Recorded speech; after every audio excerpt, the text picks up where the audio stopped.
Hello and welcome back to another episode of Beyond the To-Do List. I'm your host, Eric Fisher, and this is the show where I talk to the people behind the productivity. This week, I'm incredibly excited to welcome back to the show Todd Henry. He's been on the show many times to talk about his various books, including The Accidental Creative, Die Empty, Louder Than Words, Herding Tigers, and now his brand new book, which I am super excited for, The Motivation Code. Discover the hidden forces that drive your best work. And I feel like I'm saying this a lot recently, but it definitely rings true here for sure, that this book, The Motivation Code, will be one of the definitive productivity books that I will suggest to people if they have not already read it and applied it. When Todd emailed me about it, as you'll hear in our recording, I was, one, super excited to hear from Todd again, but two, to hear what the subject of the book was. But then I went through the book and took the assessment that comes along with it. And that's what we unpack in this conversation. We cover what kind of rigorous scientific study went into this book, and then how you, as somebody who wants to improve your productivity, but often, maybe if you're clear about what you need to do, but often aren't clear why you do want to do some of the things and don't want to do some of the other things. In other words, you lack motivation. You're going to find out how and why to lean into your motivation code to get things done. So if you've ever found that you've lacked motivation at times, which is pretty much everybody, you're going to love this conversation with Todd Henry.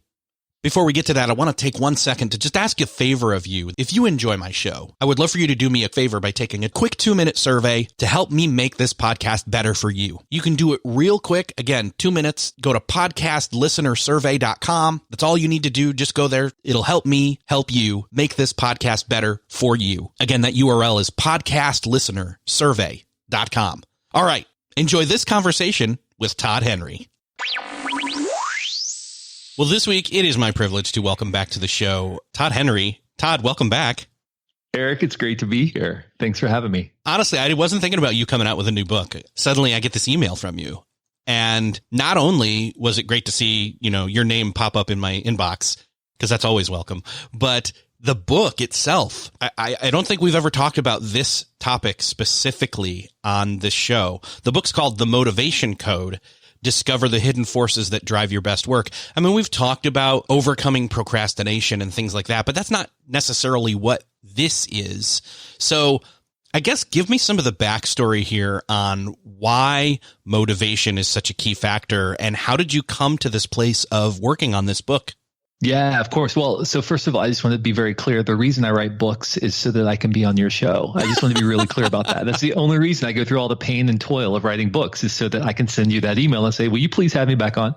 It works. Well, good. Thank you.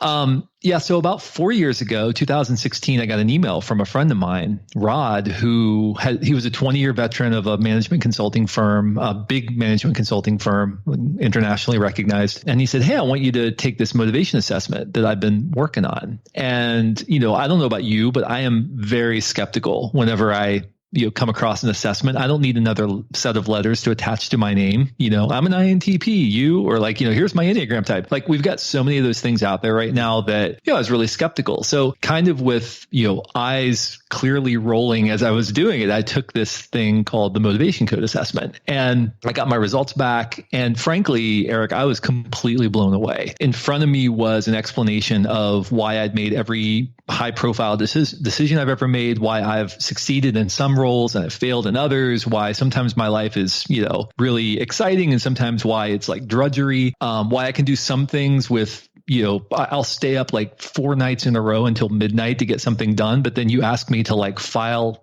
5 folders and I'm like, I'll put it off till, 3 weeks from now. I can't get the energy to take the 5 minutes to do it. And it really blew me away. The only problem was that I was already working on another book at the time called Herding Tigers that came out a couple of years ago. And so over the course of the last 4 years, I've become involved with Rod and with the entire team of PhDs and researchers who have been working on this for a number of years. In fact, the research that we use for Motivation Code was conducted over the course of about 50 years. And basically comprises the largest repository of achievement stories in the history of humankind. Over 1 million achievement stories have been analyzed and parsed to figure out what the common themes are within those achievement stories. When people talk about why something was meaningful, why was a specific accomplishment so meaningful to them, we parsed all of that language And about not quite 10 years ago now, the first version of this assessment was developed as a way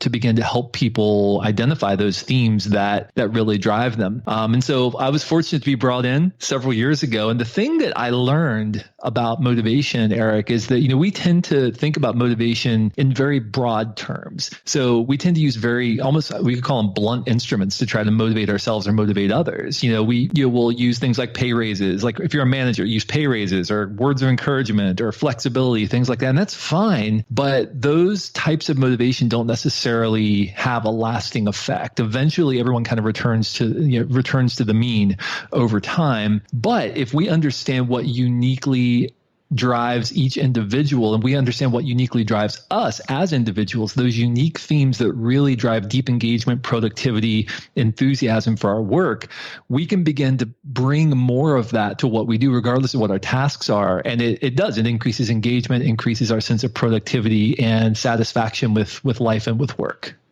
People think of motivation as the two veins you can go down are the carrot or the stick. And that's it. Right. And this is much more about having, say, an internal polarity, knowing your internal polarity magnet wise, and then knowing what the polarity of the work you need to do is, so that it kind of draws you to it or draws the work to you. At least that's the way I'm looking at it. Absolutely. Well, and when you talk about procrastination, we might all procrastinate, but we do it for very different reasons. And I think that's what we misunderstand. The reason that I'm procrastinating is going to be very different from the reason that Eric is procrastinating on a particular project. It affects us nonetheless. But when we begin to understand some of those underlying forces that are affecting us, then we can begin to instill some practices or disciplines in our life, or at the very least, we can begin to notice those patterns and recognize, oh, you know what, if I do this, it's very likely I'm going to fail because I'm probably not. But if I do this with this perspective, or if I take this approach instead, I'm much more likely to position myself to succeed. And so procrastination is often a function of a lack of understanding of some of these undercurrents of motivation that are going on in our lives. And then being aware of those currents, I guess, allows you then to maybe flow with the current instead of fight the current. Absolutely. So let me give you an example of how this plays out in my life. So, and I wrote about this in the book, but what we discovered in the course of the research is there are actually 27 motivational themes, 27 different places or ways that people get their motivational energy. And we call your motivation code your top 3 to 5 themes. So those are really the ones that drive those moments of deep engagement and compelling work. We've discovered there's even a bit of a correlation between operating in your motivation code and experiencing flow, right? Experiencing that sense of being lost in your work, and really sort of being deeply creative. But for me, one of my top motivations is a theme that we call Meet the Challenge. So for me, it's very important that I feel like there's some sort of imminent challenge available to me to conquer in order to feel engaged, to feel like I'm motivated to do the work. The problem is a lot of the work that I do, Eric, is not necessarily immediately challenging. So think about, for example, writing books. I guess in aggregate, writing a book is a huge challenge. I have to write, maybe 100,000 words to get to the 60,000 words to end up in the book or whatever it is. And it takes, a couple of years to do. And there's all the research and all of that. But in aggregate, while it's a challenge in aggregate, on a day-to-day basis, it doesn't necessarily feel challenging because I'm looking at this giant thermometer of a word count that I have to fill up. Well, that's not very imminently challenging. So I tend to, one of the shadow side attributes of that motivation, Meet the Challenge, is that when I don't feel challenged in my work, I tend to seek out things that might feel a little more challenging for me. So in full disclosure, in my entire adult life, I've probably played a grand total of maybe like 5 hours of video games, right? Like totally, maybe in my entire adult life. It's just not something I've ever really been. Now I have lots of other ways that I waste time, right? But like that's never been the way that I've sort of distracted myself. But a couple of years ago, my son introduced me to a video game called Fortnite. I've heard of that. And I'm sure that many listeners probably are familiar with Fortnite. But for those who aren't familiar, basically you're dropped onto an island. There are 100 players. You have to collect items and eliminate other players. And the goal is to be the last player standing at the end of the at the end of the competition.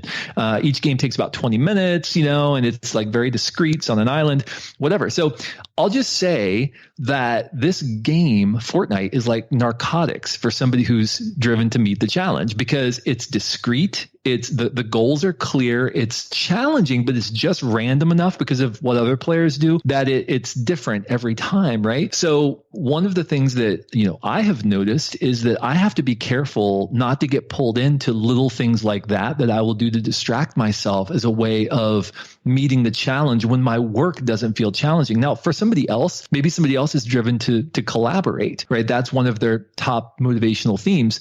If that is one of your top motivational themes, you're going to want to spend time with people, be in a team context. You're going to want to be part of that group, regardless of whether it's productive or not. And so maybe if you're a manager and you're driven to collaborate, you might call meetings just for the sake of getting everybody together, because that's really where you get your motivational energy. But that may not necessarily be the most productive thing for the organization. Everybody else is thinking, I need to get my work done, right? So while there are many positive attributes of each of these places we get our motivational energy, there are also some shadow side attributes we have to be mindful of, because those shadow side attributes can lead us down less productive or even potentially destructive paths. See, and I liked this because, one, I took the test, and we'll go into that a little bit, or the assessment, I should say. It's not a test. It's not a test of me. It's an assessment of me. You failed, Eric. Yeah, you can't, I didn't want to break it to you I know. this way. But you can't fail this. But anyways, no. I love language. Anyways, as I was going through the book, but also as I was doing the assessment and got my results, it hit me that it fit perfectly in almost here's another video game reference, a triforce of the Enneagram, Strength Finders, which were my two favorite other assessments, and then this one, because what I got on my assessment results aligned with my Enneagram type, which is a 5, and my strengths from the Strength Finder, which I don't have in front of me to list off, but they all jive with, again, in other words, my top 5, what is it called? My top 5 motivations. They fit, I thought, with those. And so it was a really good confirmation for me. Yeah. And what's interesting is that what we're discovering is that motivation is kind of like the base layer of all of these things. So it makes sense that they would nest well with other assessments that you've taken, especially if they're, scientifically rigorous assessments. Like StrengthsFinder for sure is a scientifically rigorous assessment. Ours is scientifically rigorous. I mean, it's been developed by multiple PhDs over the course of decades. But it would make sense that they nest. But what we're discovering is that motivation is kind of like the base layer. It pairs with so many other ways of looking at yourself, so many other types of assessments or capabilities assessments, because at the root of it, other assessments can tell you what you're good at, right? You might be good at something, but it can't tell you whether you're motivated to do it. And so when you begin to understand not only what you're good at, what you're capable of, but also where do you get your motivational energy, when you pair those two things together, it is an incredibly powerful engine for productivity and engagement and all of those things, because all of a sudden you're not just doing tasks. Instead, it feels more like you're kind of on a mission, because you're really bringing the uniqueness of who you are to what you do every day. Yes, exactly. And I think that's the other key for me. And you mentioned this already, the shadow side attributes, which are almost the dark side to your motivation. That almost pairs well with, again, the Enneagram, where, brief 30-second synopsis, there are 9 types. You're one of these 9 types. You may have you're still uniquely you. However, it's that in health, you're typically one way with that type, and in unhealth, you're typically that way in that type. And the shadow side attributes remind me, and the positive attributes of each of these motivations made me think of that, because it was, when I'm healthy, when I'm using, in other words, when I'm using the polarities, hey, that goes back to the magnet I was talking about earlier. When you're talking about these polarities, the positive side is the healthy side and the shadow side is the negative side. And I love that you're giving that awareness of, hey, even if motivation is a positive thing, you're motivated to get things done, to do the work you need to do, etc. There are downsides to those motivations that if you're not careful, you can really wreak havoc. Absolutely, especially in the context of relationship. Because listen, we don't exist as in a vacuum in this world. We have to collaborate with other people. Most of us are on teams or we have relationships in our life. And one of the ways these motivations play out, both positive and negative attributes of these motivations, is in the context of relationships. So we find often, for example, in an organization, you've got conflict arising pretty often on a team where one person is driven, let's say driven to bring to completion. So primarily what they want to do is get things across the finish line. They want to check tasks off lists. They want to move forward and move on to the next thing. Completion is what drives them. That's where they get their motivational energy. It doesn't matter, frankly, it doesn't matter if it's really necessarily as good as it could be. They just want to get it done and move on, right? That's kind of where they get their energy. Somebody else might be driven to explore. So you're sitting in a meeting and one person is saying, all right, let's do this and this and this, and then we could put this behind us and we'll move on to the next project. And somebody else who's driven to explore is saying, well, have we considered that maybe we should try this, or maybe we should go back a couple of steps here and we should reconsider whether we're taking the right approach. And the person driven to bring to completion is saying, are you absolutely nuts? What are you talking about? We need to move forward. We need to get this done. We need to move on, right? So if we're motivated in those very different ways, sometimes we just say, well, that person's difficult to deal with. I just can't deal with that person, or I don't like that person, or we just don't click. But once we begin to understand, oh, wait a minute, it's because you're driven to explore and I'm driven to bring to completion. We need to have that conversation about the right moments in the lifetime of the life cycle of a project when explore is, I need to subvert my bring to completion motivation because explore is more important right now, right? And activate maybe one of my other motivations. And then there's a time in the life cycle of the project where you have to say, you know what, those explore questions, not very helpful right now. Right now, we need to just get this across the finish line. And so they both have moments in the life cycle of a project where they're incredibly valuable to the team. But if we don't understand that, if we don't have perspective on those motivational drives, then we don't understand where that conflict is coming from. We can't have a meaningful conversation about it. Well, and you just even hit on one of my own internal conflicts that's going on, which is two of my top motivations are bringing to completion and exploring. And so having those dual natures that almost go against each other, there's different modes inside of me, in other words, and I have to have that internal team conflict facilitated, in other words. Right. Absolutely. Well, in those, so for example, if you don't mind me saying, your number one motivation on the assessment was bring to completion. And so you're going to be driven to be very focused, very purposeful. You want to make things happen. You're going to be efficient. You're going to follow through to completion. Like, you probably don't leave a lot of half-finished projects in your wake, most likely. I mean, I imagine you probably pretty much get stuff done. When you decide, now you may not do everything you want to do, but when you decide to do something, you're going to get it done. Is that pretty accurate? Right.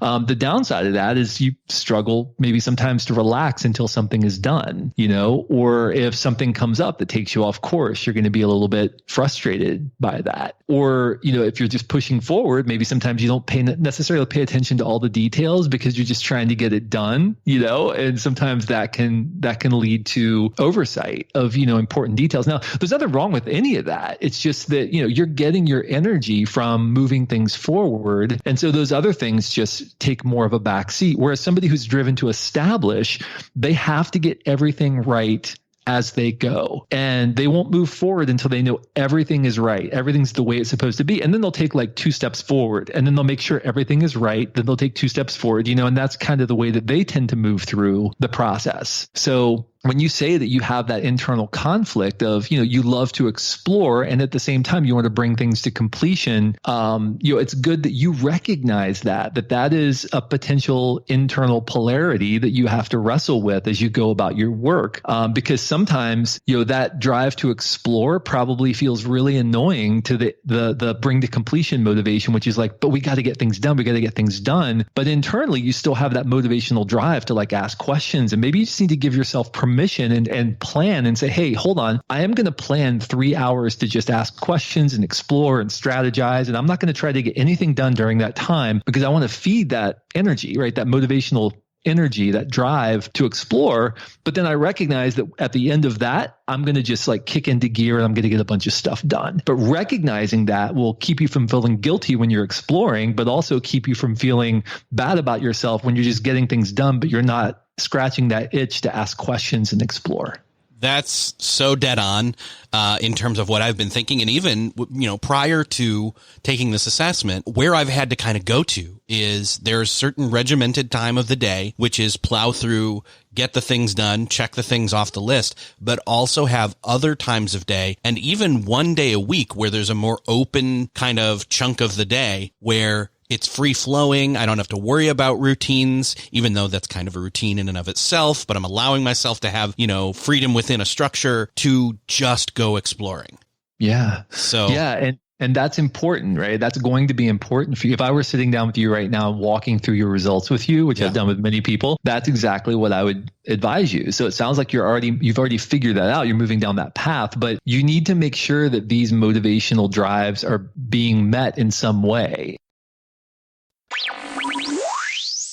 If you feel stuck in some capacity, as I'm looking right now, your number 3 is overcome, right? And overcomers, which by the way, that's one of my top 4. It's my number 4. I have to feel like I'm working against some kind of odds or working against an enemy in some way. That's one of the ways that I'm driven. And as a matter of fact, this is one of my trigger motivations. So if you come to me and you say, "Hey, Todd, there's a company that's kind of like a David taking on the Goliath of their industry," and it's like, boom, I'm in. I don't care what comes after, and like I'm already in. You've already got me because overcome is one of my core motivations. It's one of the things that really drives my motivational energy. And so you need to make sure in your life, as I do, that you have some kind of obstacle that you're working to overcome, some sort of enemy that you're working against. And that has to be really clear in your mind in order to feel like you're engaged in some capacity. Now, the negative of that is that you might create enemies where they don't exist, So, and that happens on teams a lot. And that happens a lot when I'm working in the context of a team. Like I just got done watching, I don't know if you watched The Last Dance about the Chicago Bulls from the 1990s. Right. Yeah. Yeah. Phenomenal series, but they show several times throughout that series where Michael Jordan would invent a story in his head about some way that somebody else had slighted him or some way that somebody else had done something that had offended him in some way as a way to motivate himself to perform in the game that night, right? So like he would invent these little stories, these little scenarios in his head so that he would have an enemy to work against. I guarantee you, if we were to send Michael Jordan through this, I guarantee you one of his top motivations is going to be overcome. He needs to feel like he's working against an enemy of some sort in order to achieve peak performance, to feel like driven and motivated to thrive. And so, that's one of the things I have to be careful of, because I can sometimes look for enemies where they don't exist. And that can be very distracting sometimes. No, there's nobody here working against you. Everybody's on the same team. Everything's fine, but yet I am still looking for that because that's where I want to get my motivational energy. Yeah, I was going to say, I look at the overcome motivation as the point where you cue the Rocky training montage. It's like this is where Eye of the Tiger and I guess just the Rocky theme. I forget what that's really called, but that's where that plays. And you're just like, all right, I'm in the gym or I'm out running and I'm in other words, you're going up the stairs at the Philadelphia, the art museum there. So yeah, for sure.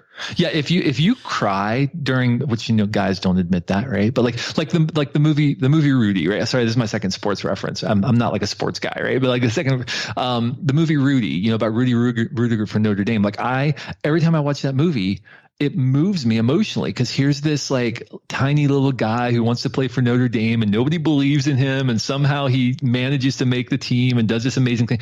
I cry every single time I see that movie. Same with like Braveheart or Cinderella Man or like any of these movies that are about the pursuit of happiness, right? Any of these movies that are about overcoming the odds, because I'm so driven by overcome that it just moves me when I see that. And like I feel myself in that story when I see that happen. And so one of the ways, sort of like a shortcut to get to some of your motivation, sometimes it's just to ask like, when am I moved emotionally, and sometimes you can maybe even intuit some of these things just from the kinds of things that move you in your life, even separate from the assessment. But obviously the assessment has the scientific rigor that, just sort of, asking that question doesn't have. Yeah. Well, and that, or you can keep, Eye of the Tiger ready to cue at a moment's notice to motivate you, Right.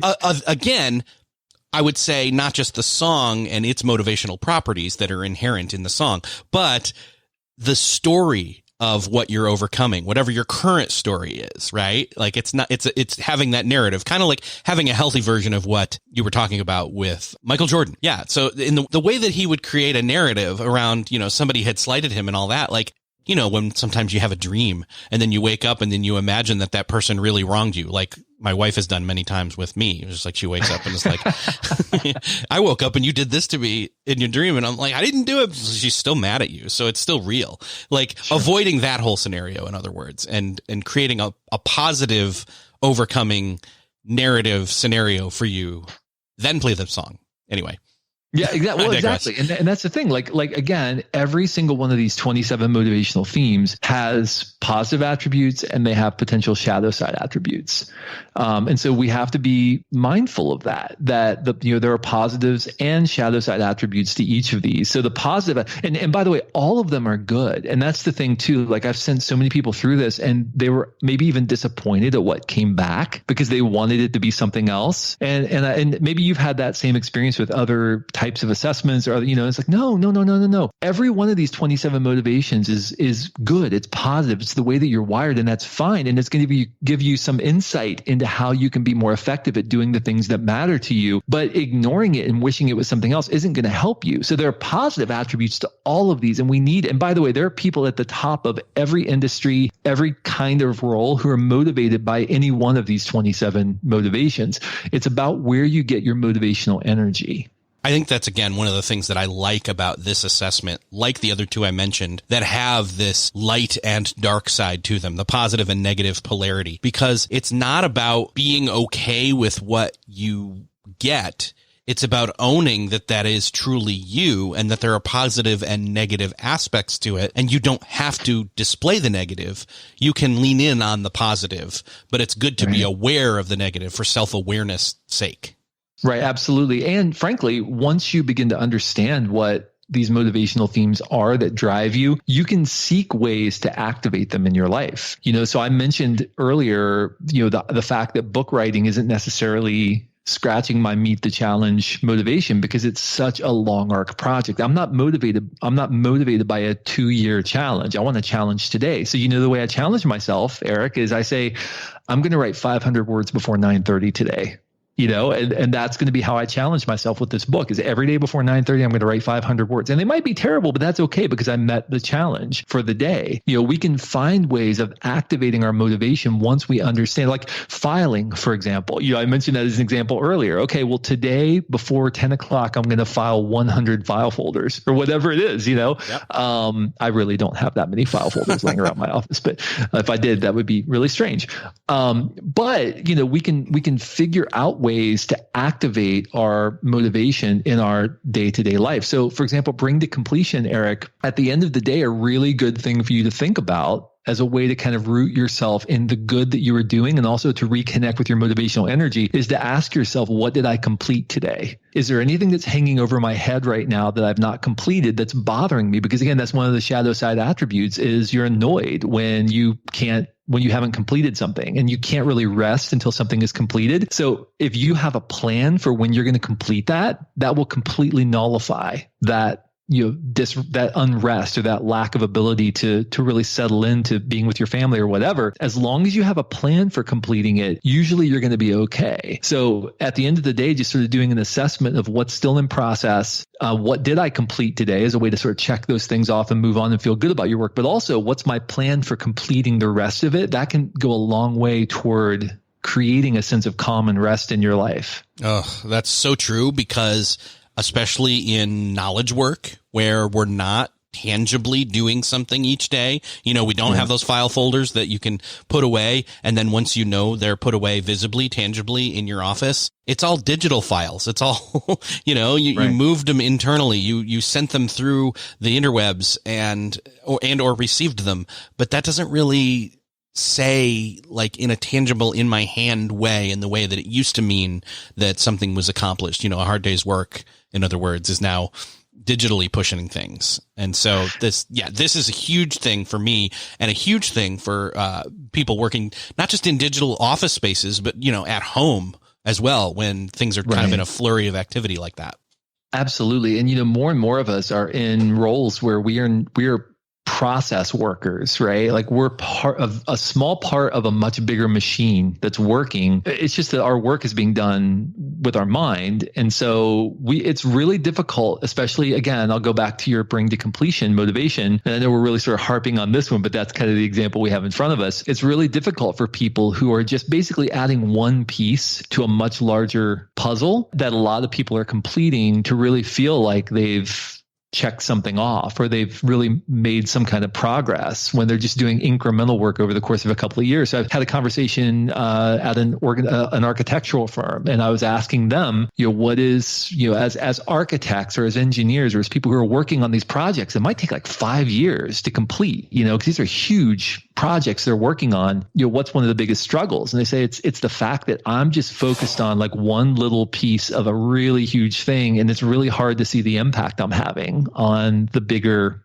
project that's happening. And that can be a real struggle for us. But once we begin to understand what it is that uniquely drives us, we can begin to find ways. It's almost like a game. We can find ways of activating our motivation regardless of the tasks, because we can bring that motivation to our tasks instead of looking for our tasks to motivate us. One thing we haven't really talked about is where these different motivations group together into different, you call them teams in the book. I'd love to maybe break that down. I know we've got, 6 different ones. Yeah, so there's 6. We call them families, and yes. The reason we call them I was families, thinking teams because we were using the sports analogies. That's why. Yeah. We can call them teams if you want. But families are good. But the reason we call them families is because they share some DNA, right? So we were even wrestling with whether, and by the way, these families have existed for a long time. So we've known that these families kind of live together and share some DNA. The real practical kind of nuts and bolts application of these motivations are at the theme level, the motivational theme level, the 27 themes. But there are 6 families that live together that kind of share some DNA. So just like, if you have a brother or sister, you definitely share some DNA with them, but you might also be very, very different in terms of how you live, and you have a different personality and all that. That's kind of how these motivational families are as well. The themes that live together share some DNA, but they're also very different in how they are activated. So the 6 families, the first one is the achiever. And the achiever is driven to move forward and to persevere and to complete challenging objectives. So overcome is one of the themes that's within that achiever family that we talked about earlier, right? And so is bring to completion, by the way. The second family is the learner family. And the learner family is motivated to explore and to learn things and to gain mastery and to demonstrate whatever knowledge that they've gained. And so these typically are the people who ask a lot of questions. These are the people who love to explore things and learn things, and they have a lot of patience for process, and all of that. The third family are the optimizers. The optimizers are motivated to set up an operation or to ensure that systems are functioning well. So these tend to be people who can come in and fix problems. They can optimize things. They can make them as efficient as possible. And that's really what drives them. They want to be the person that makes something as efficient as possible. So they're great at like managing processes. They're great at, making sure that the trains are running on time, right? Or whatever it is. That's what they're really good at. The fourth is the visionary. And the visionary is motivated to make an impact according to what's possible or what's ideal. So they tend to live in the future. They craft a vision, right? And they're kind of living out in the future somewhere, thinking about where the rest of us are going to be headed at some point. They live in their head a lot, and often they have difficulty coming back and reconnecting their vision with what's practically in front of them. So that's one of the things that they sometimes wrestle with. The key contributor family is the next one. The key contributor wants to be basically at the center of the action, right? They want to know that they made a contribution that was important to the organization or to the team or to the project, to the effort. They're very clear about how they stand apart from others. For example, one of the themes is be unique. And so I've come across a number of people who really just want to distinguish themselves from other people by displaying how their talent is different, how they have some different quality, the way that they dress, the way they present themselves. They want to be unique. That's where they get their motivational energy. And so, that's one example of somebody who kind of falls under this key contributor motivation or family. And then finally, the final family is the team player. And the team player family is about being a part of the collective effort. They want to be in a group context. They want to collaborate. They want to take care of people. They want to meet expectations. One of the themes is called make the grade, which means that they want to gain acceptance into a group. And primarily their motivation comes from being a part of some group in some capacity. So for example, there are a lot of people who join the military because they love the challenge of meeting the standards of whatever branch of the military that they're in, right? So they identify with those standards and they love the code, and it's all about the code for them, and they want to sort of be a part of that. That would be an example of somebody motivated to make the grade. So those are the 6 families. You've got optimizer, visionary, you've got achiever, you've got learner, you've got the key contributor, and you've got the team player. And all of the 27 themes break out within those 6 families.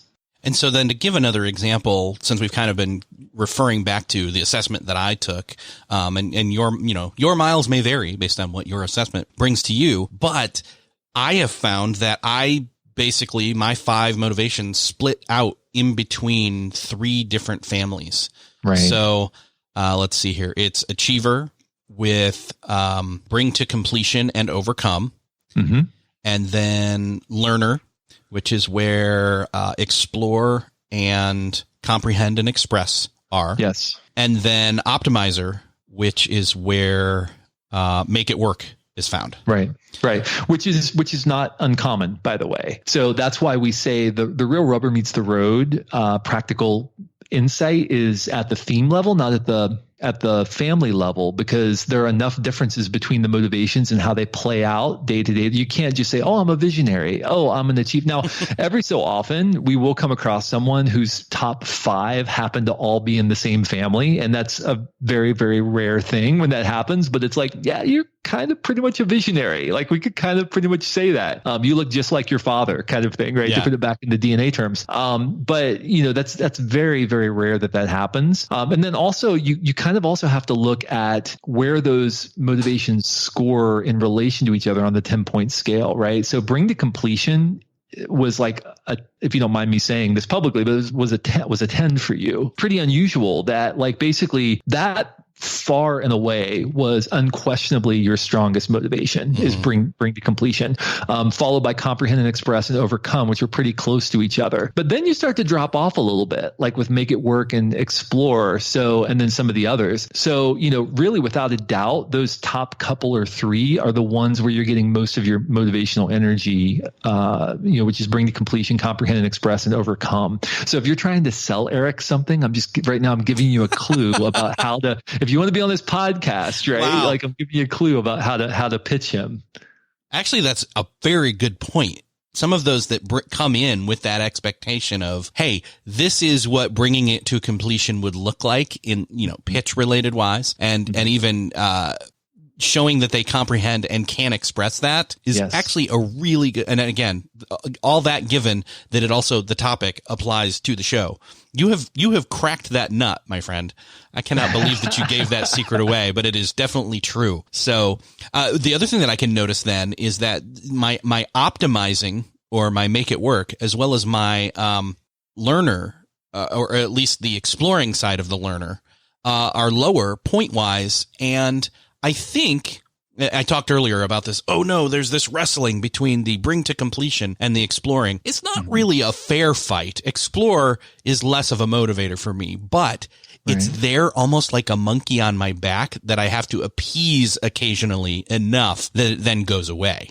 Right. And that's why it's important that you recognize that it's there so that you can recognize that internal conflict. Yes. Right. And you can make sure that. So I'll give you another example. One of my top motivational themes is influence behavior. So you can imagine as somebody who speaks in front of tens of thousands or even hundreds of thousands of people a year at conferences, like that's a pretty amazing motivation to have driving me, because I can look out into people's eyes and I can see them nodding their head. I can hear them laugh. And it really is motivating and energizing to me, with the, those rare exceptions where, for example, I'll walk off stage and think I've bombed because for whatever reason, the crowd was just a very stoic crowd, until people come out and they tell me like, no, it was really good. Right. And then suddenly I'm like energized again. But how do you think that translates translates to a virtual world where now all of my speaking and training is being done virtually, where I'm staring into a camera. It's really, really difficult for me. And I'm doing it, but it's really difficult because I'm not getting that natural motivational energy that comes from knowing that I'm impacting other people with my thoughts. Instead, I'm getting a chat box full of stuff, or I'm getting, questions emailed to me after, or feedback emailed after. I'm sure you experience this with a podcast too, right? Like, our podcast, the Axial Creatives, downloaded millions of times a year, but podcast audiences aren't always the most vocal. They don't always like email you and tell you, hey, this episode really resonated. Why? Because they're in the car, they're at the gym, like they're not thinking about that in the moment. And so when I go for a while without any kind of feedback from the audience, I notice sometimes I can kind of get into a funk. And now I have language to understand why. It's because I'm not seeing the impact of my work. So I've started saving emails. I've started saving those positive responses that I do get from people, because then I can go back to those and I can say, okay, now it sounds a little hokey, but like I can remind myself, okay, the work I'm doing is having an impact. I am seeing some impact for all the effort that I'm putting into it. And I can kind of stay rooted in that because I know that's important to my motivational core, that I can see the impact of my work. I've done that myself personally. So, and I can, attest to the impact that makes for me. And so I can imagine how much more impactful that is for you, for sure. Yeah. Yeah. Wow. Yeah. Man. And the other thing I think then is that just, again, to go to the virtual thing again, when we're doing all this work virtually and we don't have that immediate feedback, it's almost like you've got to lace your virtual trainings, et cetera, in with, you almost sound like a YouTuber who's like, all right, hit that like button, click that bell, which I've seen so many times parodied now. It's hilarious, but it's true that's kind of what that is. And it's not just vanity metrics. It's validation. It's it's reinforcement. So like that bell for Todd, if you are at one of his trainings. No, it does go to show that there is some valid social proof reinforcement when it comes to digital content, for sure. But I agree with you. The podcast, I don't want to say it's passive listening because they're definitely active. But it's the wrong time and place. It's not necessarily in the mode, you are, somebody right now is listening to this as they're driving, as they're working out. And that's not the most ideal time, safety wise, even to be, going and sending an email of appreciation or tweeting out or something. So. Right. Yeah. There's so much more we could talk about here, but I hope that in this conversation, we've kind of painted the picture, sharing not just from my assessment, but also from yours, Todd, that this is really important. This is something that's going to get real results. And honestly, you're going to have a greater sense of self-awareness because of this, but not just self-awareness that is, okay, cool, I have knowledge about myself now, but it's actually actionable and translates into literal action on the work that you're doing.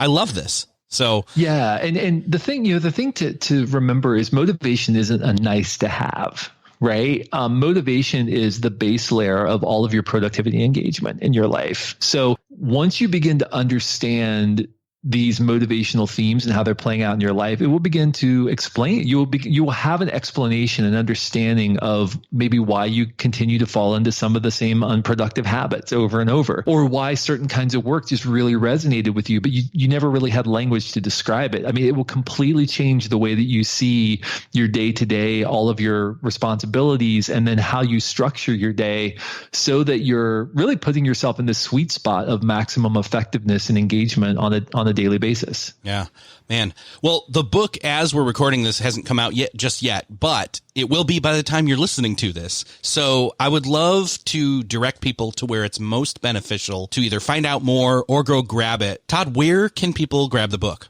So the book's available anywhere books are sold. If you want more information about the assessment and all of those things, you can go to motivationcode.com. And there you can find the assessment and the book and pretty much anything else that you want.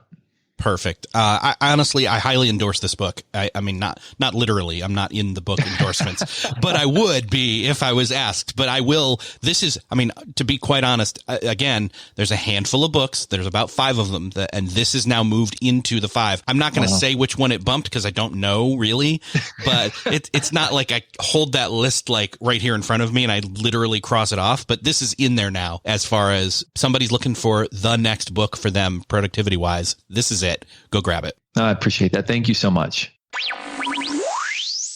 Well, that's another podcast crossed off your podcast listening to-do list. I hope that, like me, you just enjoyed this conversation with Todd Henry. I think now you can probably see why. The motivation code is going to be another invaluable tool in your productivity arsenal. I've linked that up in the show notes for you, which you can find at beyondthetodolist.com/344. That's also where you can share the show if you found benefit in this and know somebody else who needs to hear this episode. You can also share by hitting the share button in your podcast player app of choice, wherever you're listening to this right now. Thank you again for sharing. Thanks for listening, and I'll see you next episode.